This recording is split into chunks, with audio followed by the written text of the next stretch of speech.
Hey YouTube, this is Southern Prepper 1, and this is some breaking news. It's pretty important. Two ballistic missiles struck a Panamanian-flagged ship. It's owned by the Swiss, and it was struck in Odessa.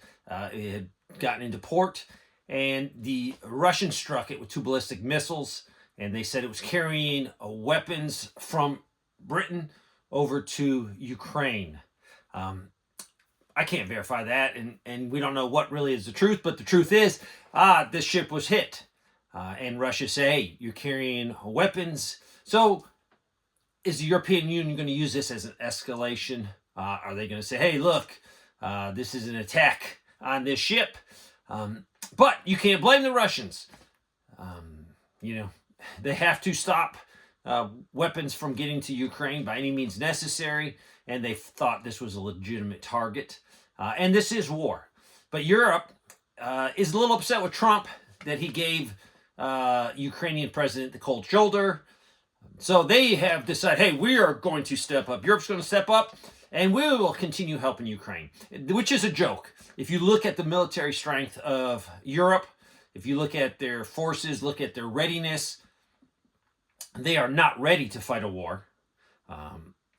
But we have to be very careful because they're talking about putting peacekeepers, European troops, into Ukraine. And this will not work.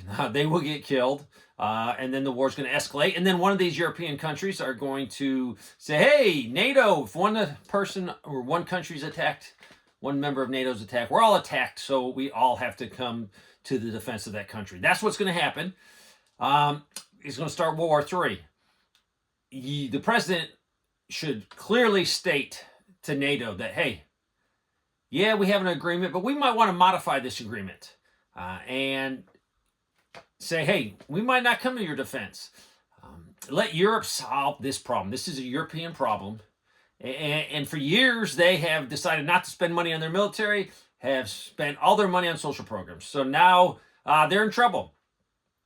The depletion of their equipment, they've sent a lot of stuff already over to Ukraine. It's been destroyed. So it's actually a joke. But this could turn into World War III. Hopefully it doesn't. But I hope the president and his staff communicates very strongly to the European countries that, hey, don't get the United States involved. We don't want to be involved. We need a peace treaty, not an escalation of war. Ukraine is going to lose property. It's a proven fact. They should get a peace treaty quickly because the Russians are continuing their slow advance. And they're doing it slowly because that's their military doctrine. They're just slowly pushing. It's not a blitzkrieg where they're going in quickly. They're methodically pushing the line further and further into Ukraine. So this ship was struck. We'll see what happens. They've had some emergency meetings with Ukraine and the European leaders, but Europe has nothing to offer Ukraine other than get the whole world into World War III. Thanks for watching.